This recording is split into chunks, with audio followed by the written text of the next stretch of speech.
In honor of Halloween, I'm Greek philosopher Mediocrities. I kinda dig this white backdrop, although I realize I'm several years too late on this trend. What the f?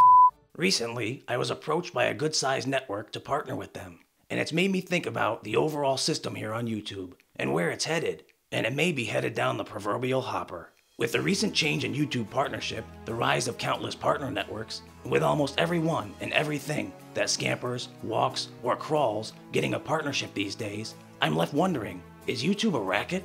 I started out in early 2010, partnering later that same year. I was rejected once, twice, 3 times a partner. Anyhow, it used to feel like a well-earned accomplishment, and a tip of the hat for hard work, creativity, insomnia, and manic depressive episodes to earn the once illustrious YouTube partnership. Sadly for me, I missed the boat on getting in when the getting was good, for garnering a decent following, and perhaps propelling myself from my broke living existence. I had such high hopes as a kid. So much for that. When I got into this YouTube gig, I never really thought I'd make any big money on here. Sure, maybe some cash in pocket for my creative efforts, and a few dollars for scratch-off tickets, because let's face it, the odds of winning there seem to be much better than here. Overall, most of us are just drops in the internet ocean. Tiny plankton, turds, toiling, tumbling, and flowing in the sewer of life.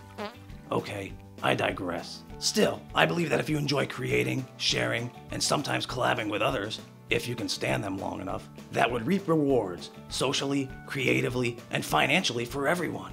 I think myself and most other YouTube alum I know would be lying if we said that ad revenue wasn't part of the motivation equation. It's not wrong to make money, it's how the money is made. Now I'm a proud and devout huckster, but I'm no thief. Hey, no comments from the peanut gallery. I think it's easy to discern the true motives of any individual, group, or company, which brings me back to partner networks. There are a boatload of them, and I think they may be sinking the spirit of YouTube. I've researched many in the top 20, and recently, I took note of Ray William Johnson telling Maker Studios to stick it, and for once I have to give him credit. Hey, like it or not, Ray earned his top spot on YouTube.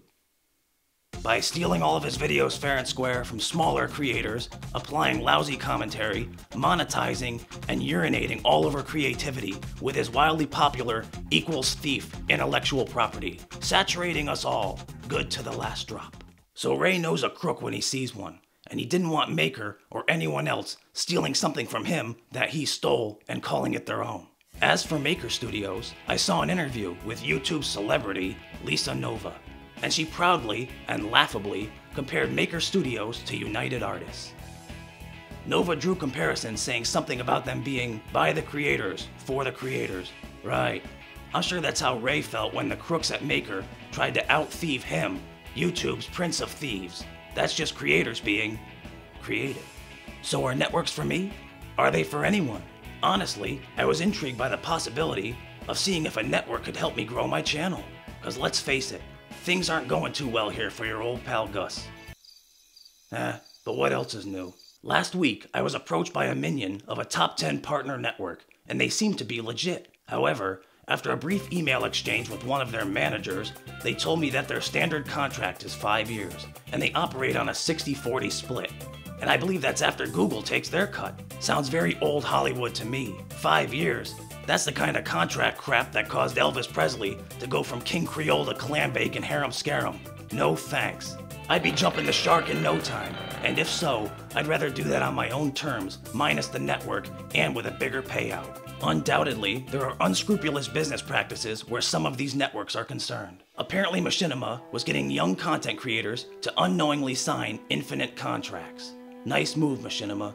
Classy. Machinima's not alone. There are some other networks getting YouTubers under the age of 18 to sign off on contracts. I've heard word of 12-year-old gamers signing contracts. Seriously? So are partner networks and the network model ruining YouTube? Or is it the evolution of ideas? I mean, eventually, all media will be streamed. Can small channels thrive and grow into bigger channels these days? And can they keep their integrity? Wait, what the hell?